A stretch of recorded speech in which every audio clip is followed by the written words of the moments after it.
Hello everybody! Today we're going to plot out my next musical. When you begin plotting a show, it's essential to come in with exactly three things. First, a full understanding of the story you want to tell. Second, an understanding of the characters you want to explore.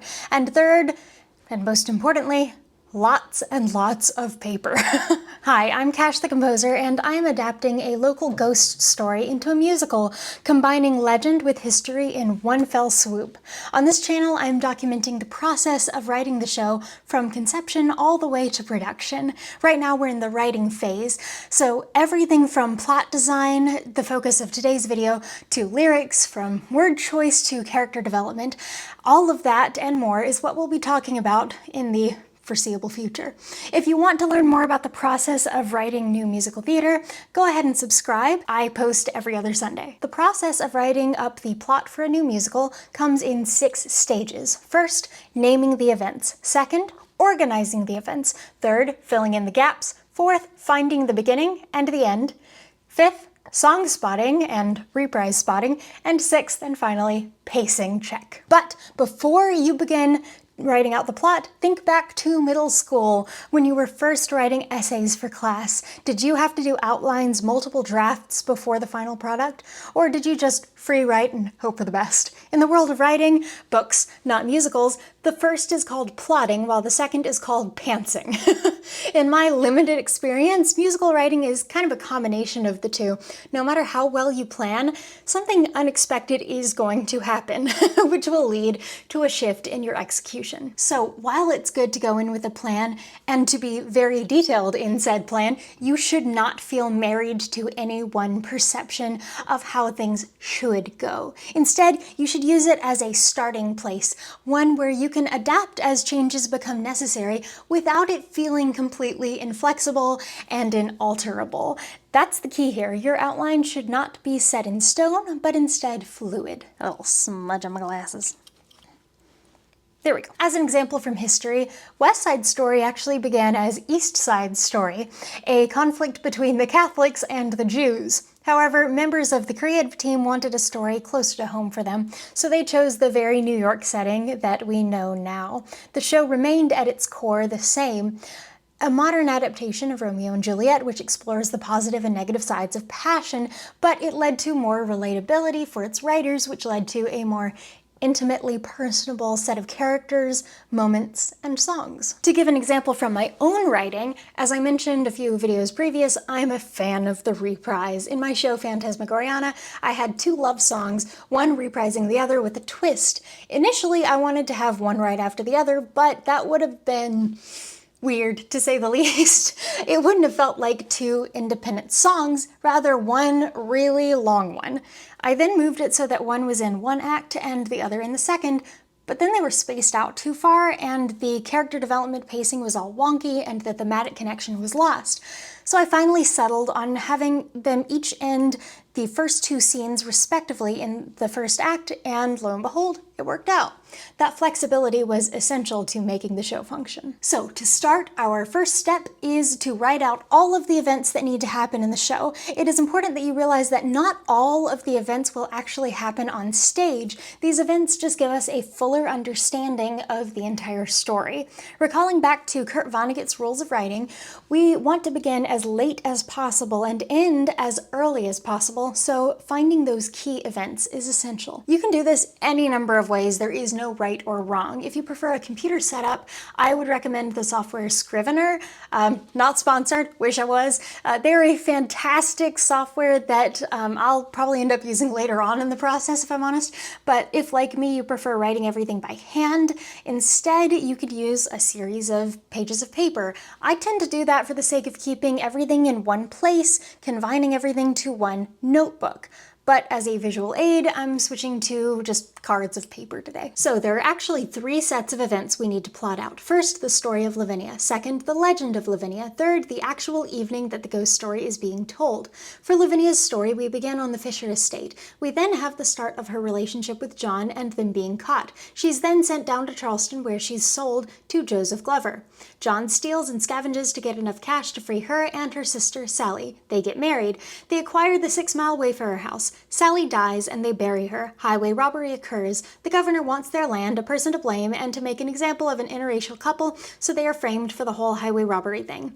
Their home is burned and they are incarcerated. Reverend Furman begins to see them. John escapes, but Lavinia cannot follow. He is captured. They receive a temporary stay after someone confesses. John leaves behind a box and cryptic final words. They are hanged. Lavinia's body is dug up by Glover and she is hung on display at the old museum. For the legend, the key points are, they ran the 6-mile Wayfarer house. They killed and robbed their various patrons. They were found out and Lavinia put a man's head through a window.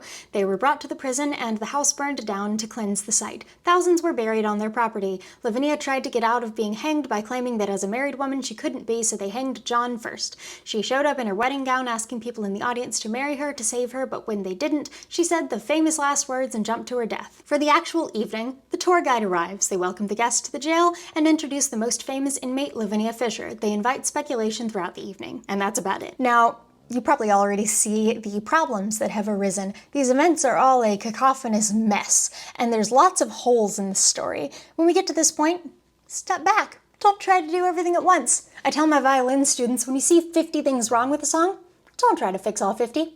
Fix one, and then you're left with 49. Fix another, and you're left with 48. Keep going one at a time until they're all fixed, and you've done it. That's it. You're done for the day. Don't overwhelm yourself.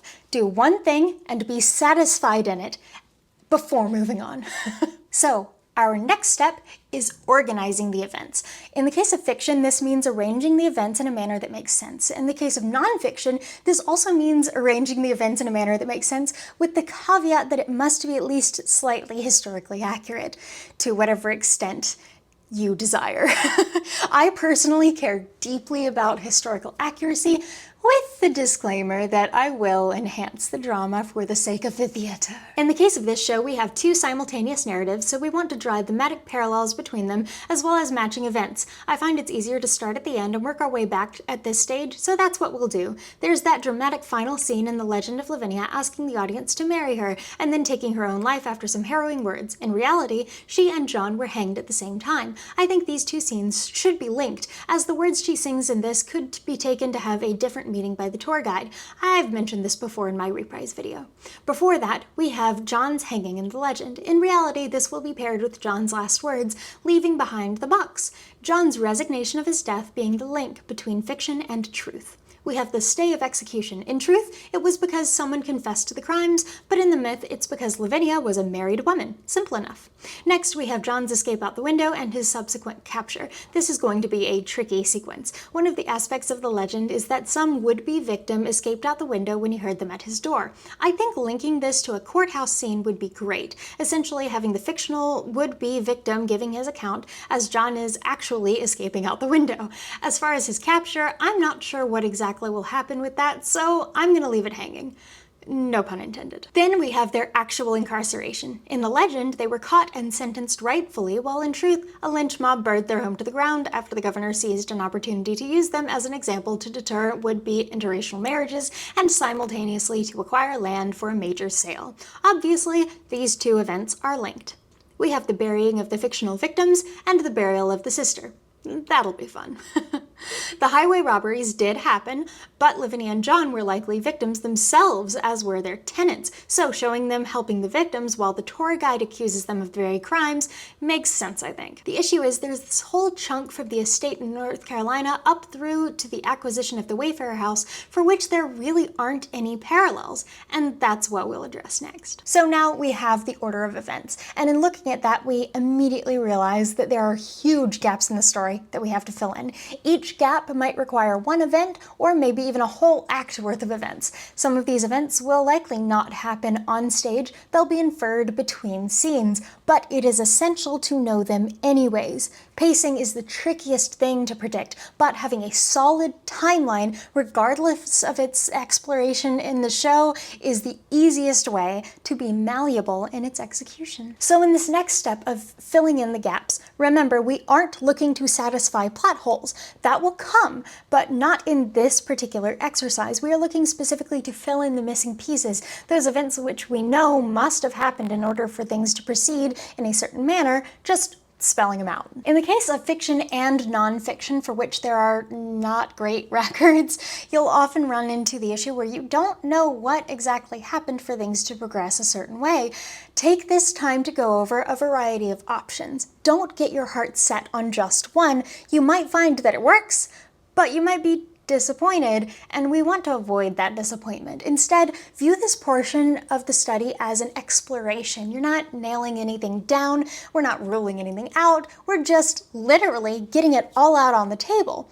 Try a few options and don't make any decisions yet. So here there are 5 questions we need to answer. What drove Lavinia from North Carolina to Charleston? How were they specifically realized for the plot to frame them? Who actually committed the crimes? Who was that second body that was actually buried on the property? And what was in the box that John left behind? To answer the first, I'm going with a baby. It's cliche, but it's cliche for a reason. It's legitimate. Also, it helps answer number 5. We'll get to that in a second. To answer the second, I'm going with the third, and vice versa. We're going to say that a mysterious stranger came to town who befriended the Fishers and used their inn as a base of operations, for which they were none the wiser, thinking he could pin it on them. He felt immense guilt when the Fishers were actually punished for his crimes and tried to confess, but for naught. This also helps with number 5, but not yet. To answer the fourth, I'm going with he was a member of the mob. I think having them bury one of their attackers out of kindness while the tour guide describes how they murdered people and hid the bodies is just such a great juxtaposition.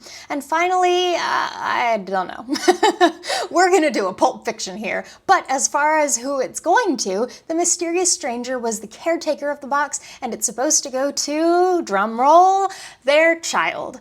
I want the subtext to be that whatever the box contains is symbolic of love, but I don't want to spell it out. So putting these pieces into place, we have this order of events. We're going to go back and forth between historical fact and the legend. Lavinia and Sally work for the Fisher estate. Lavinia and John get involved. Lavinia gets pregnant. After having the baby, she is shipped down to Charleston with her sister to Joseph Glover.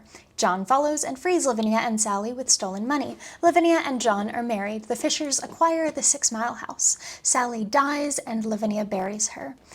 And the first victim is killed with poisoned tea. The mysterious stranger comes to town and begins to rob people and points the finger at the Fishers. And here we'll have descriptions of more murders. The Fishers are attacked and a man dies in the crossfire. The Fishers bury the man.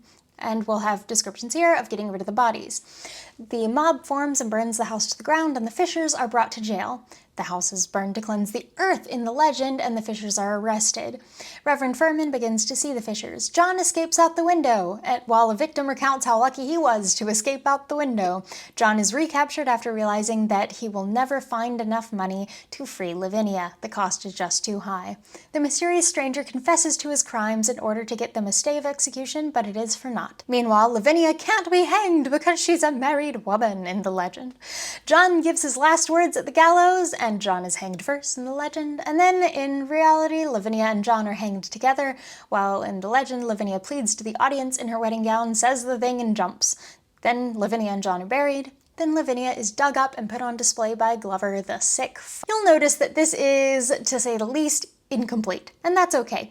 When you start writing, the missing pieces will fall into place. This doesn't have to be finished in an evening, and there are no hard lines between the various stages of writing. One flows into the other organically. You may not finish plotting out the story until well into composing the score, and that's okay. At least I think it is. As long as you feel in control of the narrative. No pun intended. You'll also notice that I didn't include the tour guide. Considering their role doesn't start until the show starts and ends when the show ends, that has to wait until after the following step. Now that we've got a cohesive storyline, well, relatively, we need to draw the hard and fast lines. Where does the show start? And where does it end? As I said in the Kurt Vonnegut Rules of Writing video and reiterated earlier on, we need to begin this story as late as possible and end early, but giving the audience enough information that even if they have to leave a scene before the bows, they'll know what'll happen in the final number. So look at your storyline and ask, how late can I start and how soon can I end? The shorter your timeline within the actual confines of the show, the more breathing room you have to explore the characters. The key here is to realize the inciting event. One of these events triggers the story. Which one is it? It might not be the most dramatic. In fact, it probably shouldn't be. It should be the one where a narrative truly begins. You don't want a ton of introduction and exposition. Nobody has time for that. But at the same time, you don't want to jump in when everything is already happening. That's just too much for the audience to handle. Find that event that incites the action and mark that as your first scene. As an example, Sweeney Todd begins well before the start of the actual show. One could argue that it begins with the birth of Joanna, or even earlier than that, whenever Lucy and Benjamin Barker first got together, and Turpin first developed that crush on Lucy. Or one could say that it begins when the judge raped Lucy and shipped Sweeney off to Australia. Or one could say that it begins when Anthony rescues Sweeney. The point is, there are tons of places where it could have begun, but we would have ended up with a ton of exposition. Instead, the musical begins with Sweeney's arrival in London. And that's the key. An arrival somewhere, a birth, a wedding, these kinds of events are signifying a beginning. And that is what we want to look for. In The Drowsy Chaperone, the show within the show begins with a wedding, or the announcement of a wedding, I should say. And a wedding is a classic example of a beginning. It's always said in the stupid cliche wedding speeches that this is a new beginning, a new life for the two of you, all that crap. It's all romantic and stuff. And the story doesn't actually begin with this wedding. It begins with Janet meeting Percy Hyman's character, whose name I'm forgetting. Robert, that's it. Or perhaps it begins with her career. Or perhaps it begins with wherever she met the chaperone, whose name I don't think we ever actually learn in the show. Anyways, the story begins with something that is symbolic of an actual beginning, and that makes sense. In The Phantom of the Opera, after the auctioneer scene, the story begins with Christine finally getting to sing on the stage. It could have begun with her lessons with the Phantom, or perhaps at her father's death when that seed of the angel of music was first planted in her mind. But instead beginning with her actual start of her career in truth and earnest, that feels right. And then we have Hamilton. The entire first number is just giving Hamilton's backstory, but the story itself begins when he meets Burr. And that is the through line of the show, his relationship with Burr and how their lives intersected and diverged, and how at the end it intersected for one last confrontation. And that is such an important thing, to start with the crux of the show. The core of the show is that foil between the two of them. So starting anywhere else would make no sense whatsoever. And in my own show, Phantasmagoriana, it begins with Lord Byron entering the Villa Diodati and going, "Ah, yes, the year without a summer, time to escape from all my problems." Now, if I began with his actual problems, we'd have a problem. Or I could have begun with Mary Shelley and Percy first getting together at her mother's grave. That would have been a super poetic scene, but that's not when the story begins. That was just when their relationship began. Having the story begin in this new setting, there's that key word, new. A beginning should always feel like something new is beginning. That's the key here. Then you need to realize when the story ends. And then the show is going to end one event earlier. I know, that seems counterintuitive, but here's an example. Back to Sweeney Todd, the show ends when Toby kills Sweeney. But is that the end of the story? No! The end of the story is Joanna and Anthony running off together, Toby being sent to an asylum, Sweeney being reunited with Lucy in death. The show ends right when it all comes together, and no sooner. If it ended sooner, we wouldn't know if Joanna ever knew what happened to her parents and adoptive parents. We wouldn't know what happens to Toby. All of our surviving characters' fates would be in the dark.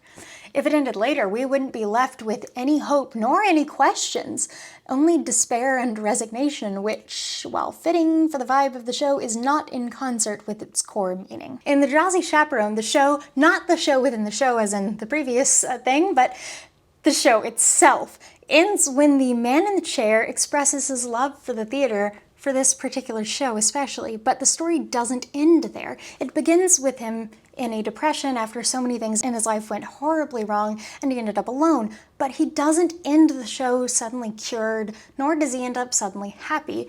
The end of the show is the light at the end of the tunnel, but the actual story ends when he leaves the apartment and moves on with his life. In The Phantom of the Opera, the show ends when the Phantom escapes. but the story ends at the beginning. Christine is dead, Raoul is old, and the Phantom is a legend. More immediately, the story ends when Christine and Raoul find a new beginning somewhere far from the Opera Populaire.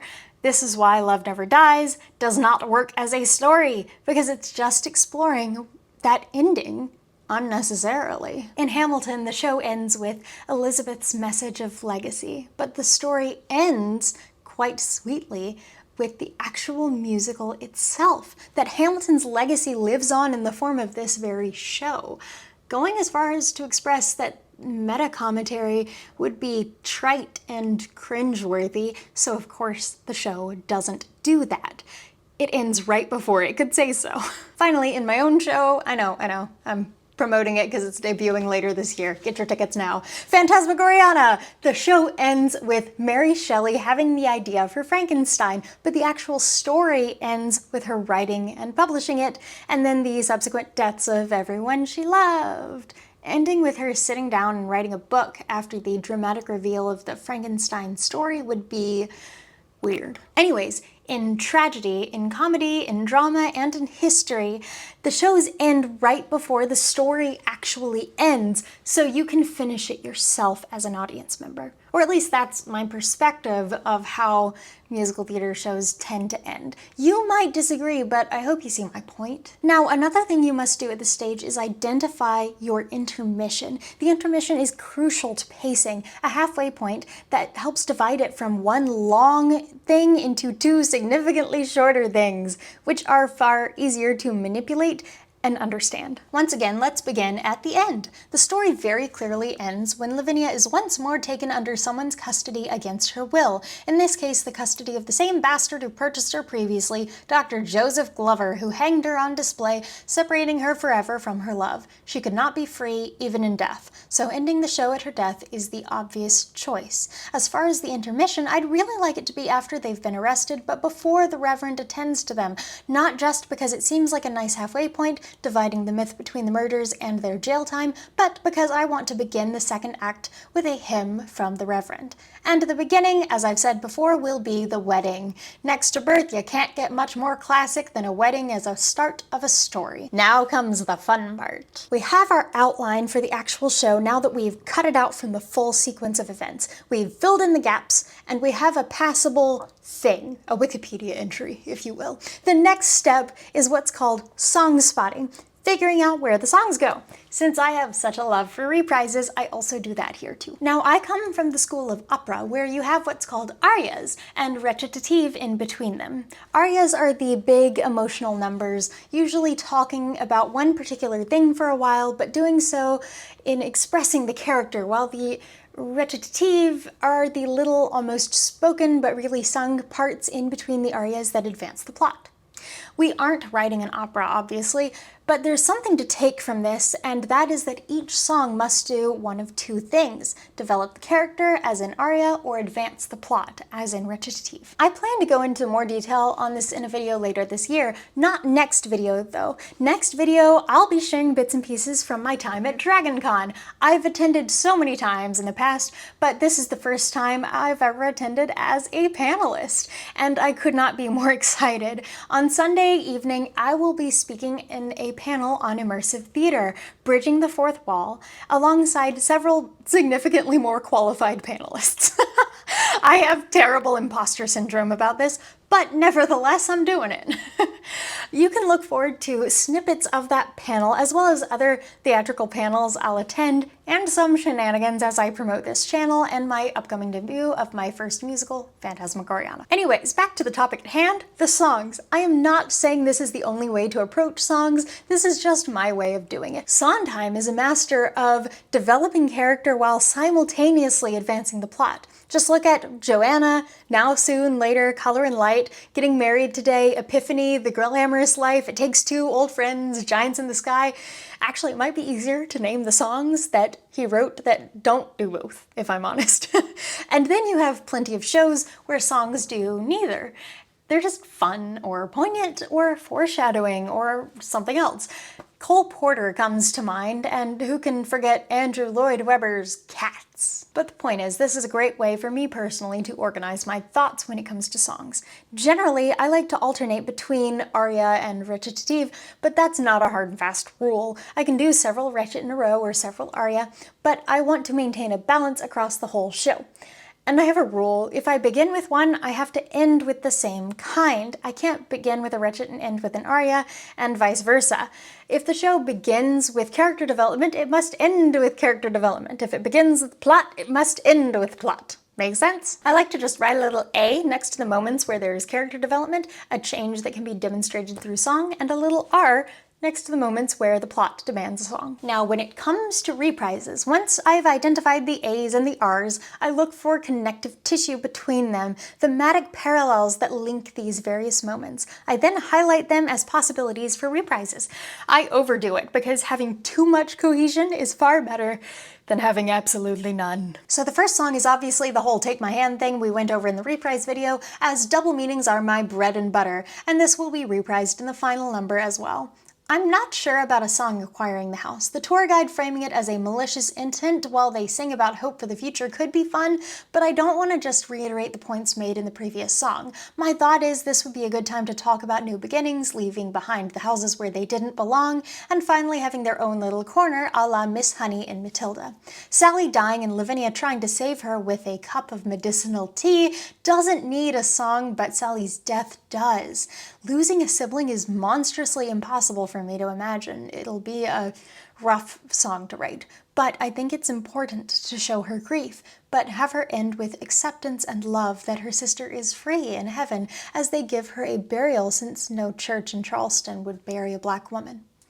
The arrival of the mysterious stranger is the perfect time for some mischievous recitative, establishing their means and motive and opportunity. Something none the wiser. Perhaps that the Fishers are oblivious while the tour guide talks about how Charleston was oblivious. This man points the finger at the Fishers and they are attacked. In defending their home, they show kindness in burying one of their attackers. I think a moment of reflection that Lavinia and John hold fast to their beliefs would be a fantastic calm before the storm. It could also potentially reprise some parts of the burial of Lavinia's sister.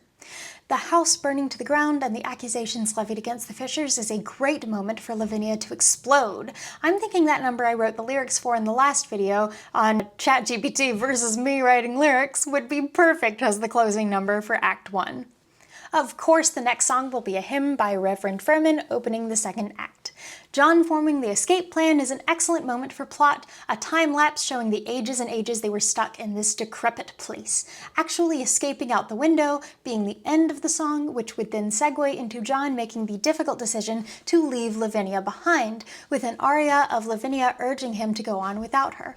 A reprise of the song about new beginnings would be suitably heartbreaking, I think. In the sequence of John stealing and trying to get the funds to free Lavinia, he realizes that the price of her freedom is too high to ever reach, so he decides to let himself be caught to be with her, rather than being free himself, a death with her rather than a life alone.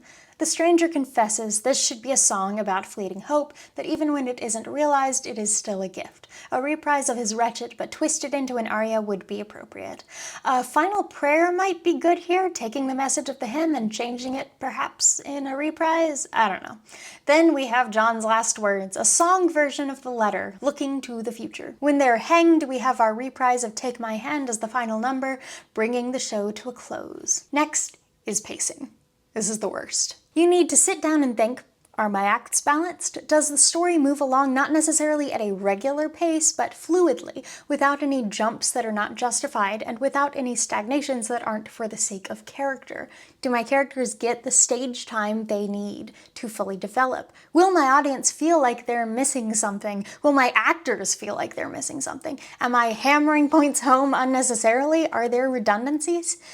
Then you fix all the problems. If you're like me, at this stage, you'll find you have far too few songs and a really short story. That is good.